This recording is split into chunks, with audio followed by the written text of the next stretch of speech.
Right, that's a slide thing, guys. Thanks for joining us. Another interview chat thing, really. This time we're focusing on the women's team. So I've got Amy Cooper with us, Charlotte South, and late women's manager Lewis Endacott. How are you guys? You all right? Yeah, good, thank you. Yeah, all good, all good. How are you? Yeah, Trying to not keep bad. busy. No, see, I'm the only one with a Corona crew cut. So, my grey hairs are coming through. Terrible. I've had a Corona cut. Not great. Won't go there. so how are you finding lockdown? Amy, how are you finding it? Up and down. Yeah. I've had my good days and bad days. The weather helps for sure. Having a garden helps, definitely. But I'm not working myself personally, so I'm at home all day, every day. Can't wait to get back to reality, whenever that will be. Yeah, when will reality be? I know, that's the problem, isn't it? It's the unknown. And Charlotte, how are you getting on? Yeah, not bad. I'm a teacher, so it's been difficult to adjust to teaching from home and keeping the students engaged. But I've been working hard and finding new strategies to make sure that they're doing the best that they can. Really, 'cause it's difficult for them and the parents as well. So yeah, it's been good. I've enjoyed having to learn new skills and try and get them doing different things. But yeah, like Amy, it's been tough at times. I go up and down, but getting out and about. I live in a flat, so it's slightly harder. I don't get that garden space. So lucky I'm in a village, I can get out and exercise and keep myself busy that way. But What age do you teach? What age? So I'm Yeah. secondary school. So year 7 to year 13. So a mixture really. Are you having to go in or? We're lucky. We were put on a rota. And we've had quite a large number of staff. So I only had one day in, and that was the Monday after Easter. So we've only got about 6 students coming in, the key worker parents. So yeah, one day, that was it for me. So yeah, the rest has been at home. It's a strange time. And Lou, you having withdrawal symptoms from no football? Cool. Everything I do is football, and to have that taken away from me is just. Yeah, I think every single evening I used to spend up at the school on the Astro. Yeah. But now I can't. Now, yeah, absolutely nothing. Yeah, it's still there. I walked up there the other day. It's still there. It's still there. Yeah, no, it's odd, isn't it? It's really odd. I mean, everyone, I think BT probably had huge viewing figures for the Bundesliga. Yeah, I watched I just wanted to watch it. something. So, yeah. So I've even started the Euro games, the Euro '96. I've started watching those on ITV. What a year that was. That's how desperate things have got. Yeah, I know. So tell us about how you. I mean, obviously your season finished pretty much the same time as the men's because the block was put on football. So, Lewis, you want to kind of run through how your season kind of come to an end? Yeah, it was.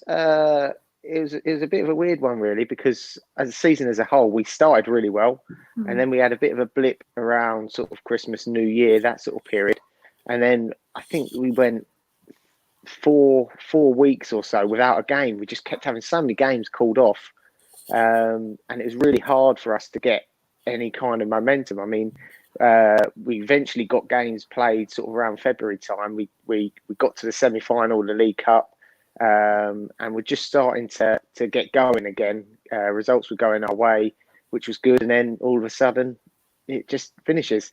So yeah, I mean, season as a whole, we're probably about mid-table with some games in hand. I think our target was to finish top 3, and it was an achievable target, but obviously who knows how it would have finished.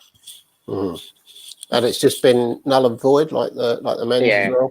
Yeah, completely null and void, which is disappointing. I think it was probably the easiest decision for them in terms of it would have been so hard to try and look ahead and when can we start playing, when can we resume it. So I think for that sort of level. It was just easier just to say null and void. Unlike the first team, where there was a bit more in terms of a lot more investment into it and a lot more at stake as such. Yeah. Which was frustrating as well from their point of view. Yeah. And Amy, how did you feel as skipper that the season went? Like Lewis, really. We had that blip in the middle, and then suddenly when we got to play some games, momentum started building up again. We got some wins under our belt, and then it just seemed to come to a bit of a halt, really. But we knew it was going to go downhill when I was going up to do the handshake and I had to touch elbows. So so it was a disappointing one, really. Some would say a blessing in disguise, because I wanted to finish top, and like Lewis said, we had loads of games called off. So losing that that momentum, like we said, I think we probably given ourselves a little bit too much to do in terms of, exactly, like you said, we set our sights high, and we had that blip, and I think given the chance to run the season out, I reckon we just would have given ourselves too much there. So we always seem to do things the hard way, though, don't we? Yeah.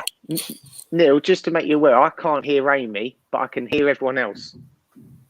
Oh, not sure why that is. She's in the thing. But, I'm in.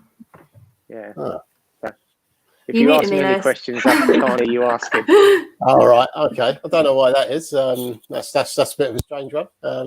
But I can hear everyone else. Amy and Charlotte, you can hear Lewis and everyone else. Yeah. Yeah, I can hear everybody. All right. Good. Well, see. Yes, what I'm saying. I've just got a lip read. So hopefully then next year, whenever that may be, I guess it'll just be straight in the same leagues and that, Lewis, or have you heard anything different? Yeah, no, as far as I'm aware, it's just all the same. The leagues above us, they're all null and void as well. So I think everything will be exactly the same, which I think it's a very competitive league this year. There's a lot of teams who will be wanting to try and get out of the league. So you got Harlow were doing well, Luton were doing well as well, and then you got Peterborough, always a tough side. So there's some good sides in the league. So it's a challenge, but it's a challenge that we're sort of all set for, really. Yeah. And do you want to just kind of, in case people aren't sort of like aware of the kind of like level that you guys play at, really? Yeah, so we play in the 5th tier of the women's game, which if that was converted to the men's pyramid, we'd be effectively playing National League, National League Premier. So that's the level that we're at. I mean, we're playing in the Eastern Region Women's League, so we sort of play against teams all around sort of Norfolk, and then sort of the surrounding counties around us. But our aims to get up into the Women's National League used to be, I think they used to call it the Women's Premier League or something. Can't remember what the name of it was, but now it's called the National League. And in the league above, you've got teams like Ipswich, who we played in the FA Cup last year. That was a real experience. That was, but no, it's very strong sides. In what way you get an experience? So Ipswich have got in their team, they had some England internationals under 21 level, and they were very good. So some of them are on full time. They're full time players, so they're part of a college scheme. And they were very good. They were very good. The way they kept the ball, the way they moved the ball, it was one of those. We were never going into the game expecting to get anything. We were just going there to sort of. It was at Ipswich, the men's first team training ground, so the facilities there were fantastic. It was just a great experience to play against that sort of quality. It was a good day. Really. Yeah, how did you guys find it? How did you guys find that change in the level? Hard work. It was hard, wasn't it? They were so young and so quick. Whoa. Yeah, backwards and forwards across the pitch. We ran and ran and ran, and we worked hard. We were disciplined, and I think just the level of fitness took over towards the end. I think it showed that some of them were training a lot more than what we are as a one session a week and a game on a Sunday. And I think that showed a lot towards the end, and then they took it away from us. We held our own. Yeah, I don't think it was too embarrassing. But you don't think that kind of, there was a other than the fitness, perhaps like so much of a step up. So if you were to go up, you'd be able to compete. And I think so. Yeah. I mean, Ipswich. Yeah, I mean, my opinion on it, I think there you was... can't hear me, can you? No, Charlotte was, Amy was talking. Oh, sorry. Go ahead, Amy. Go on, you carry on. Go on, Lewis, you can go. you can't hear You can't hear me. Literally no sign. No, all I was going to say is, I mean, technically they were a very, very good side, and they were sort of, I think they were quite convincingly clear at the top of their league. So I think they'll be frustrated that they've missed out on promotion out of their league. So I think them, and I think it was Billericay, who we played a couple of seasons ago. They came out of our league. They were sort of running away with it. But I think there is obviously a quality difference between the leagues. Do I think that we'd be out of our depth? No, definitely not. We've got quality players. Yes, we would need to add in terms of getting that depth to our squad. But yeah, I think we'd more than hold our own if we were to get promoted. And you'd probably have to spend another night down the AstroTurf. Yeah, There's not enough nights in the week. So I mean, what was I going to say? Sorry, I was going to just say sort of. So that would be. So who else is in that? So you say Ipswich. In the league above. So you got Norwich, Ipswich, Billericay, AFC Wimbledon, Cambridge United, Cambridge City. They're all linked to the men's teams, and so they're some have stronger links than others. Right. Okay. Most are, but some are supported more than others. Right. Right. Yeah, I know that some teams are really, really well looked after by their senior club.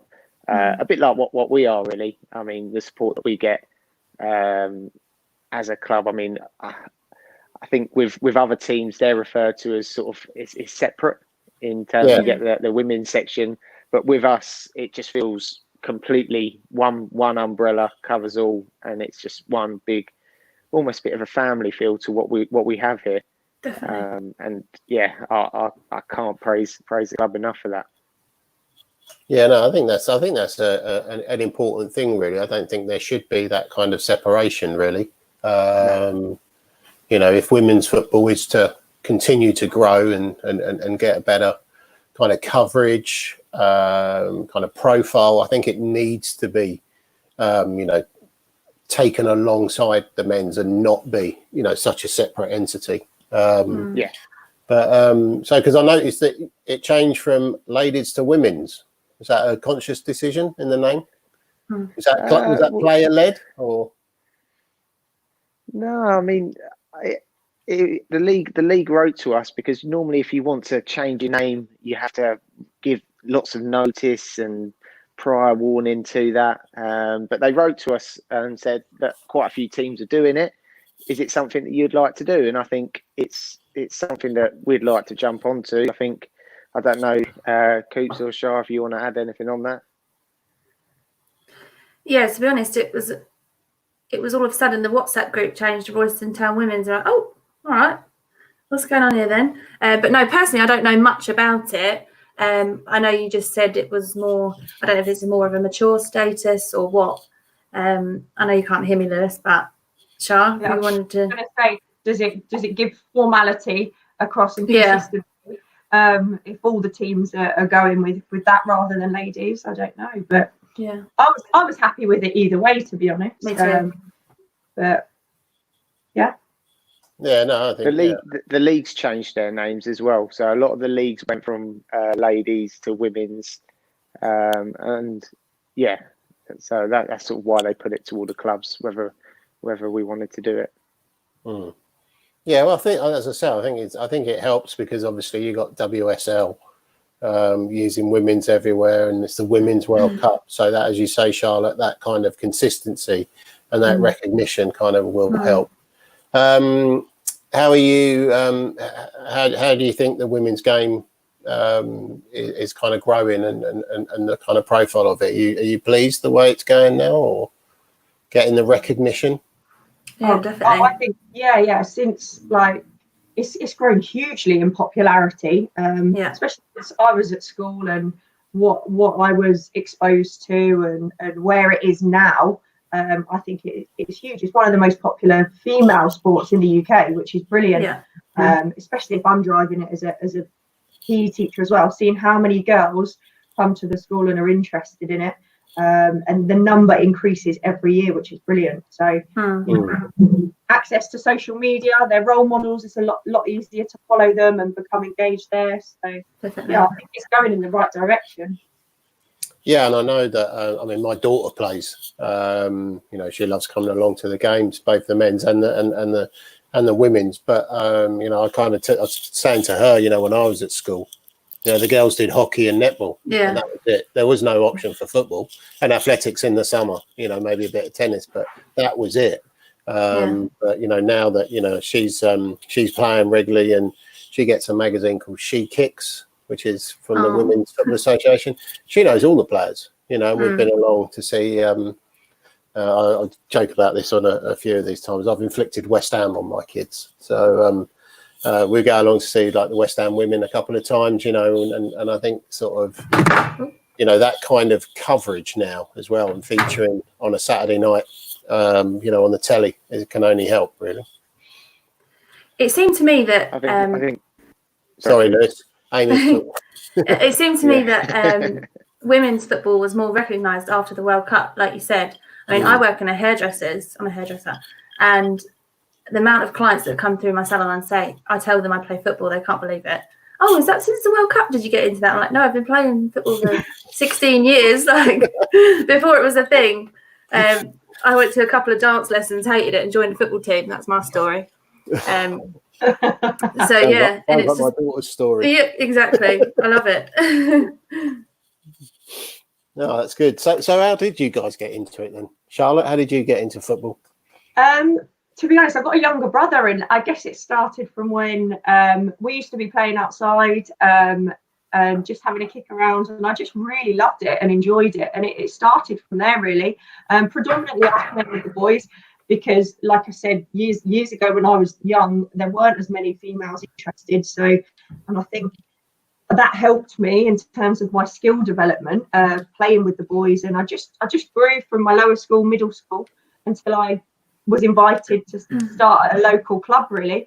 So Flitwick was my first club, and then I moved through to Luton Town and played there until I went to university. So and then I put a hold on my football because I was playing netball at quite a high level, so I had to choose between the two, and I chose netball, which I maybe I regret a little bit, I don't know, but I did come back to it in the end. I missed it so much. So when I got back from uni, I looked around for local clubs again, joined a local team called Dunstable, and then Royston after that. So there's been good.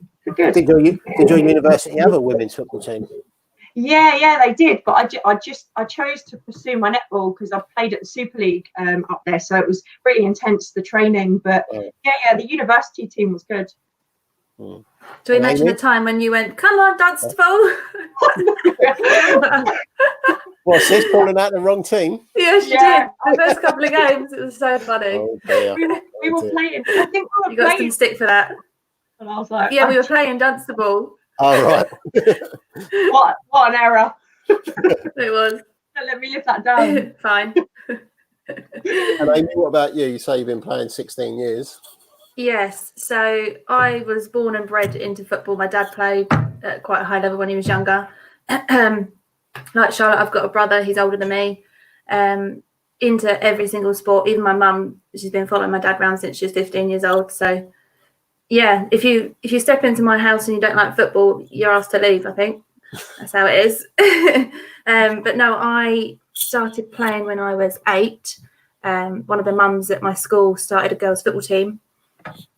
and she knew how involved my dad was, so she asked me to go along, and I went.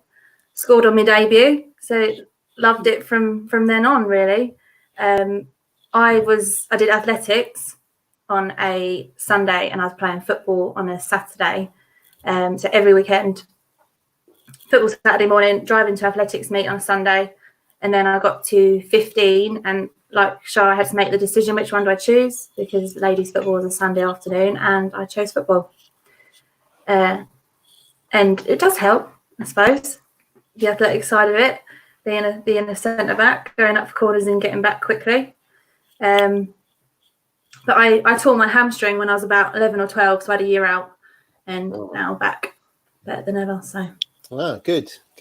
So I mean, there's been a huge growth in kind of girls football as well. You know, I know that the youth have a lot more teams than that now, and Lewis obviously. Matt have the development centre. So are you seeing that, Lou? Are you seeing a lot more growth in girls football at younger ages at the schools and that you go into? Definitely. I mean, I remember when I was at youth level, each team might be lucky to have, it might be one girl playing in a boys team. That was always me. That's all I remember at youth level. Whereas now it's you get the Wildcats program. They're starting them in as young as 6. I mean, as part of the community program for the club, we do a TOTS program as well. We've got, I think there's 4 or 5 little girls on the TOTS program, sort of little 2-year-olds running around, and it's absolutely fantastic to see it. And we put together a bit of a pathway that we'd like to see the players develop right through from our youth programs. Right the way up through to the first team one day. We're working closely with the youth, with the Wildcats program. We have our schools program where we're seeing loads of girls wanting to play football. I mean, there's one school that we're at. There's a group of girls always want to play football on the playground, and they started this year. It was the first year where they came up to me and said, "Oh, we've never played football before, but can we give it a go?" And they've done it, and it's every single play time. Whenever I'm in, straight away up to me, "Can we get the football out? Can we get the football out?" And now it's gone from a group of 3 or 4 girls wanting to do that. They now have, I think, a 4v4 match every lunchtime. As a small group of them that play, and it's just really good to see. Really good to see. Charlotte, because you said you're a PE teacher, is football on your curriculum now? Yeah, it is. I've driven it at this. I've actually had a really successful Year 9 girls team who are current league champions. But just to follow on from what Lewis was saying, I think it's credit to the schools and volunteers and parents that are supporting this, and all those organisations that put the work in, who are passionate to drive the girls' game forwards. Because if those people weren't there, then there wouldn't be the opportunities. And I think that's what I've seen working in a secondary school. I know those feeder primary schools where you've got really passionate teachers who are pushing it because they come with that same passion, and I think that's really important. So yeah, I've seen a huge increase. Like I said earlier, just each year in how many attend my club's training, just generally the interest over the sport, which is great. Good to see. And I think it's good that there's now a kind of there's a career pathway as well. Whereas before it might have been, you could play to a certain level, but you could never take it any further. But now with the professionalism in the women's game, that there is a career path, and there will be continue to be a career path for coaches, for managers, all those kind of things. So, Amy, you never fancied it, career? What's that? As a going footballer? at a high level. Going at a high level. Oh, I'm one of these people. I like to play football for fun. I think, obviously, from doing it from such a young age, I met my best friends at football, and I think even now my best friends are at football. I mean, obviously, we take it seriously, but we're a great bunch of girls, and yes, it's the relationship side of it is a huge deal. On and off the pitch, we're best mates, so I wouldn't change it for the world. Oh, good. Yeah, I think that's always important, isn't it? That team environment. I think that the men's have benefited from that this year. Yeah. And so, I think if you've got that definitely helps as a sort of like a base, really. So Lou, I was you kind of touched on it there, the development pathway that you have or that you're trying to put in place. Do you want to just kind of expand on that a bit more for us? Yeah, so what we're trying to do is we're trying to sort of get players involved, whether it be at school or on our holiday courses, things like that. So that's sort of our entry level to on our pyramid as such. And then on that's where we'll be encouraging players to take part, joining the teams. So for example, the youth have got many girls teams, just encouraging them once they've tried football out, if it's something that they want to do, we'll try and push them into teams. And then also alongside that, we have our development centre, where I think we've got players as young as under 9 is our youngest age group on there, all the way up to under 15s, I believe. So we've got that going, and then once they get to 16, that's when they're able to then push into sort of senior football. We're trying to encourage players then to come along to our development team, who have progressed really, really well over the last, I think they've been going four seasons now. They've really, really pushed. I mean, Gemma's done a fantastic job with them, taking it from an introduction team where we're just trying to get players in, because it was one of those where when we set the development team up, it was just a case of, right, let's get that second team, because we had players and there was the demand for another team in Royston. So we set up that second side, and the first few years we were sort of a case of, we had some good players in there, but it was, can we just get players in to make up the numbers sort of thing, to get our squad size up to where it needs to be. And from where it was to where it is now, we've got, I believe it's over 35 players registered across both sides. It's real, I mean, training numbers on a Wednesday, we're regularly sort of into the 20s across both teams, which is really good for a cold Wednesday night, having those sort of numbers. And it's gone from that to now we've got two competitive squads, and the level that they're playing at they're now at two leagues below the first team, which is exactly where we want them to be. Yeah, I was just going to ask because it bridges that gap. Yeah, so they're in the at the moment in the Beds and Hearts League, Division 1.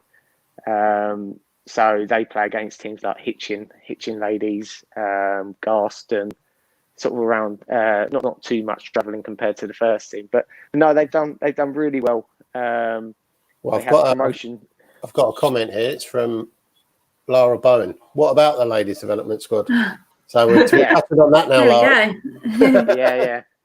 No, just saying that they've done so well. I mean, this year they got promoted into the Division 1 of the Beds and Hearts, which is the top level before they go into the Eastern Region Division 1. And promotion got sprung on them at the start of pre-season. So I think they found out that they were going into Division 1 in, I think it was end of July, they found out. So preparation wasn't the best, because, we were planning as though we were in Division 2 with them. Then all of a sudden, they kind of told us that we were going to be promoted into Division 1. So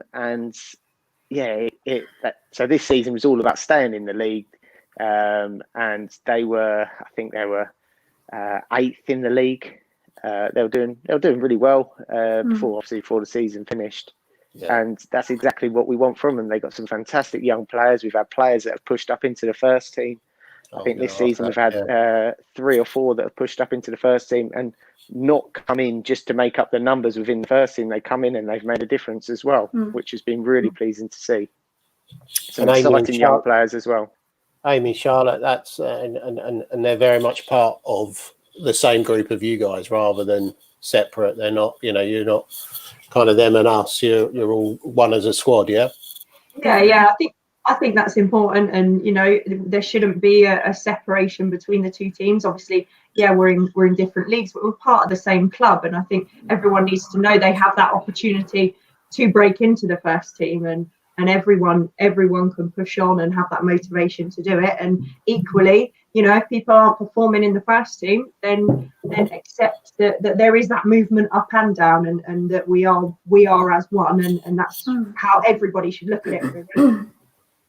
Yeah, I think that's probably important as well for any kind of youngsters coming through, or, you know, if you are, because I know, Luce, you've got in the development centres, you've got girls not just from Royston, you've got girls from further afield, you know, and if they're seeing kind of first team pathway, then I think that helps the club kind of keep hold of those people, really. Yeah, absolutely. Yeah, no, that's really what I want to do is develop those players through, and there's nothing more satisfying as a coach is to see that progression, to see that development, to see players, oh, I remember that player when she first came when she was 10, 11 years old, to see them now pushing for the first team. That's an absolute ideal scenario, and it's something that I'm confident will happen because, as I said, in the development centre we've got some very, very good players, and in the development squad as well. It's quite confusing, development centre, development squad. But no, we have got some very good players and very exciting futures with them. Cool. So you touched on the WhatsApp group earlier, girls. Is that pretty active? Is that how you all keep in touch? Every day. Every day. Away. Yeah. It's important now more than ever. Yeah. And we have our weekly quiz, don't we? Our Wednesday training night quiz every Wednesday. And who's winning that? Oh, Annie. Annie is so clever. She's so clever, but she wasn't feeling great last week, so she needs to be the quiz master. The next best quiz master came in and won it. I've got a host this week, isn't she? Or is that what it is? The winner host. The winner host, yeah. So I'm prepping for Wednesday. Okay, yes. All right. So what are your for both of you guys? You know, obviously looking how you keeping fit. I mean, Charlotte, yours is probably a lot of work stuff, is it? PE lessons, online PE lessons, and. Do you know what? I've been mixing it up. So I like my HIIT workouts, and the girls laugh at me, but I do really like skipping. I like skipping. Oh, right. Oh, yeah, very good for you. Yeah. Don't take the mick out of. I tell you, it's hard work. Can you do double unders? Oh, yeah, but not for too long. They're really tiring. I haven't got a clue. I can't do double unders. No, yeah, I just keep varying it because I don't want to get bored. I obviously like exercising and being a PE teacher, so I don't want, because we're forced to go out and exercise, I don't want it to become tedious. So just mixing it up, running, skipping, HIIT workouts. I've got these like resistance bands that you can use anywhere, so they're really, really handy. They replicate like the dual pulley machine in the gym, so you can go outside and attach them to fences in the doors of your house. So that it's really good. I'm just trying to mix it up and keep as fit as possible, really. Are you keeping fit? Are you ready for the new season to start? Yeah, I've been doing my bit. I've been going on the odd run here and there. Luckily, we can now see people outside of our household, obviously at a distance. So me and Lou have done a run this week, haven't we, Lou? Can't hear me, you'll nod. No. Amy was saying you've been for a run, Lewis, together. Yeah, I need to do something. Were you struggling to keep up? Yeah. I had to slow down. That's a lot. I think the social distancing became, rather than 2 meters, it was more like 20. Yeah, we moved behind. No, but I've been doing the Joe Wicks workouts in the morning. Well, not in the mornings. They're live on YouTube. I'm not quite up at 9 every day, so I've been doing them during the day. They're aimed at kids, but they're so difficult. They're really good. Yeah, I mean, I've noticed, because we do them. My kids do them in the mornings. We are up early to do them in the morning when they're live. But yeah, they started out very kind of kid friendly, and now I think they're just like normal adult workouts. Yeah. Enough to it springs a couple of Spider-Mans and Pikachus on us, but it's so difficult. No, other than that, the odd run here and there. Missing football massively though. Yeah, nothing definitely. Nothing can prepare you for match. Nothing compares. No. No. Now you can go for a kickabout now, though, can't you? With some that's true. from as you say, from not in your household, you can go for a kickabout now. Yeah, So that's good. Definitely on the agenda as well at some point. Just trying to find the hours in the day. Yeah, you got all those box sets to watch. Exactly. Disney Plus. Yeah, I know. Yeah. So next season, Lou, what are the goals for next season for the two teams? Start with the development. Yeah, so with the development, I've never really. I mean, Gav, who was manager last year, he's stepped away from it at the moment. So we're in the process of trying to find someone to run the side, along with Kevin, who's done a fantastic job with Jen. I've never really said to them, "Oh, I want you to win promotion. I want you to try and win cups and things like that," because that's not what it's for. I mean, obviously, we want them to be competitive. We want them to try and be successful. But for me, it's just all about developing the players, pushing the players through. If they go along to a game and they lose the game 4-0, but the players are coming away from it learning a lesson, so that later on it's good that they won't make those decisions again. They'll make the right choices. Then that's perfect for me. That's perfect for me. So in terms of expectations, obviously what we'll be saying to them is stay in the league, because we want to keep that level as close as possible. But other than that, it's just keep pushing, and the sort of targets that we set are, can you push players into the first team rather than can you win a league, can you win a cup? And we've done that really well this year, so that will be the same aim for next season, really. Yeah, that's their kind of marker for your goals in terms of success. There is that pathway as them come through, establish themselves, first team squad member first of all, and then kind of pushing one of the older ones out. Yeah. I'm looking at Charlotte, she's older than me.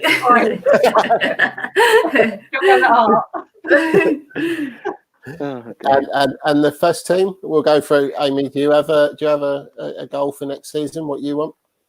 Score a goal? No, I'm joking. No, I really want to win the league. We won it the 2015-16 season. I was captain. It was my first season as captain, and we won it. So I'd love to have another one under my belt for sure. It'll be a test, but I think it's doable, definitely. Like Lewis says, if we bring in some new faces to strengthen us, I think we stand a massive chance to do that. So, Charlotte, you echo that, or you got definitely. I think just the important thing at the start, obviously it's going to be a strange start to the season. I think just get those foundations right again, strip it right back, and get everyone on board, so that we all have that same common goal. And I think if we all share that, then we'll be able to perform better as a team. I think that's important as well, especially if we're bringing in new players.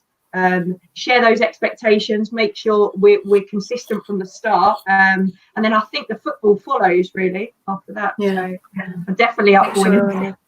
Yeah, make sure we're all in the right mindset. Is that music to your ears, Lee? And wanting to win the league? Oh, absolutely. Yeah, we've been trying it now for a couple of seasons. I think we got close season 4, the one that's just finished. But unfortunately for that year, we just the team that ended up winning it were just untouchable at times. I think they only dropped points, and that was when we played them at their place. But we won't go into too much detail about that game. Less said the better about that one. 3-2 up, and all of a sudden 8 minutes of injury time. But that's all I'm going to say on that. But yeah, no, it's something that we want to do. And as I mentioned, the club support to us has been exceptional.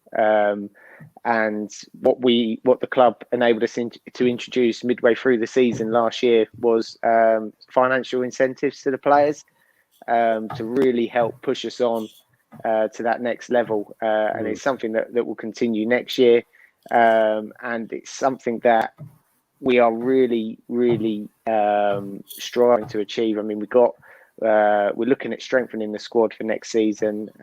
Currently talking to a few players sort of who are playing at a higher level, who will come in and really strengthen our squad. I mean, that's our trouble is, I think this year is we've got a fantastic set of players, but trying to get the same squad out week in, week out has been quite difficult because people have work commitments, and it is hard for them. I mean, we've got people that work in the police force who work shifts. We've got people that work in the NHS, they do shift work, and it's just so difficult to get that consistency.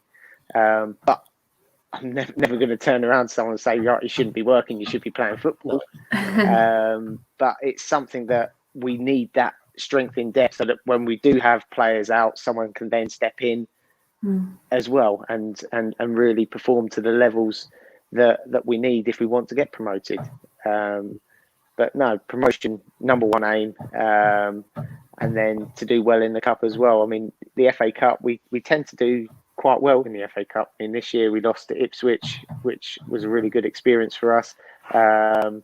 Nothing compared to the senior side, but it always helps with a little bit of prize money going back into the club as well. Of course, So that's what we're trying to do. I mean, as a women's setup, we're quite reliant as well. We're looking at our sponsors that we've got. I mean, our main sponsors, we've got Royston Tandoori, and they've been fantastic with us over the last few years. They've been sponsors for a while, haven't they? Yeah. No, they've been absolutely fantastic.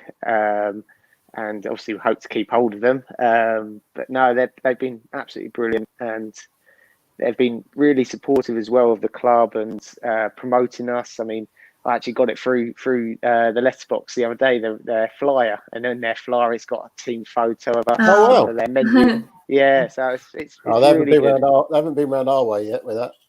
No. And as well as that, it's a fantastic curry, so fully recommended. You're doing this sell for the next year's sponsorship brilliantly, Luke. Keep going. Yeah.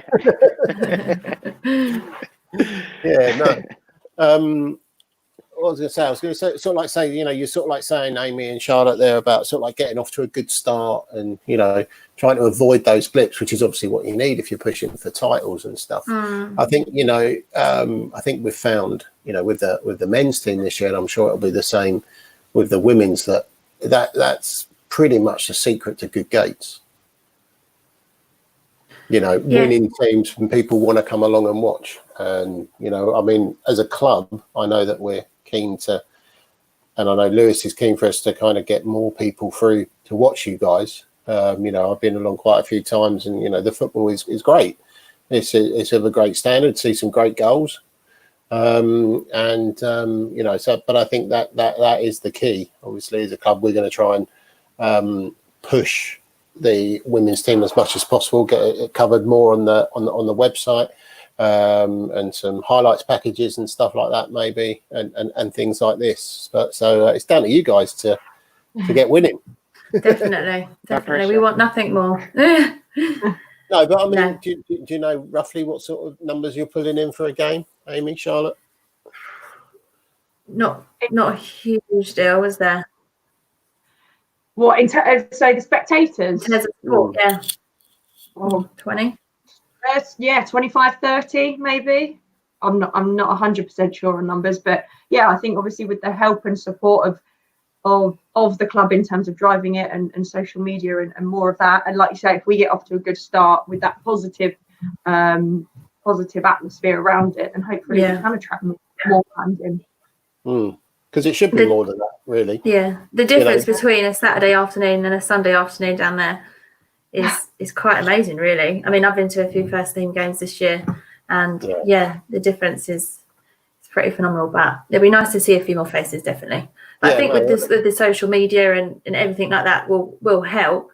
And I mean, I know people are aware that we're down there. I understand it's a Sunday afternoon, it's a family day, and smack bang in the middle of the afternoon at 2:00. But yeah, we'd really appreciate it if people would come down and see what we're about. Yeah, no, definitely. And I think they would be, I don't want to say pleasantly surprised, but I think they would see, they're going to see good competitive football. Definitely. So, and Lewis, I know that you and I have talked about ways of possibly getting a few more people down, and that is definitely going to be one of the aims, because I think it needs it, really. Yeah, I think it's free. It's Yeah. free, and a lot of the time as well, you've got your bar is open, you've got the Sunday afternoon. That's not free. matches are The on bar's TV. not free. No, the Free bar's bar, not woo! free. Yeah, but no, it's one of those where it's a great opportunity to come and see which one of the fastest growing sports over the last five years, and the level, as I said, the level we're playing at is a good standard. So yeah, I mean, that's something that we'd like to try and do, to try and get more people down watching. Yeah, definitely. We've had another question. It's come in. Hold on, it's Lara again. What's the minimum age to play with the first team? Minimum age is 16. 16. There you go. But it's actually refreshing to see we have a few younger players come train. We've got some 14, 15-year-olds looking to eventually sign when they can. So that's brilliant. Obviously, getting to know the girls before they make a decision whether they want to be with us or not. And yeah, As soon as that birthday, sign them up. Oh yeah, we got a couple. Get on the pitch. I've even thought about forging a signature. So on that, Amy and Charlotte, do you think there is a big step? Because I mean, there's always considered to be a big step up from boys football to men's football in terms of physicality, kind of like the contact, the strength, and that needed. Is that the same in the women's game? Oh, 100%. Yeah. If not more, like arguably more competitive, I think. I mean, speaking from experience, I was captain at 19. Like anything's possible. I think if you set your standards high, sorry, Charlotte. I found that's the one thing that I found when I moved from the Luton under 15s, I think, and I then stepped into the ladies, and that is the one thing that I struggled with. Technically, I was okay, but it was the physical side of it which I was struggling with. So yeah, I think it's hard to match, especially if you're smaller and you're not as strong. I think it is difficult. You're going to get pushed off the ball, and you've got to find other ways of trying to beat those players. So yeah. I agree with you there. Lara's just come back. 16 on Friday. Oh, sounds good. Happy birthday Friday. Happy birthday, yes. Happy birthday, Lara. Good. So maybe that's why she was asking. Yeah, no, it's good. That's what we want.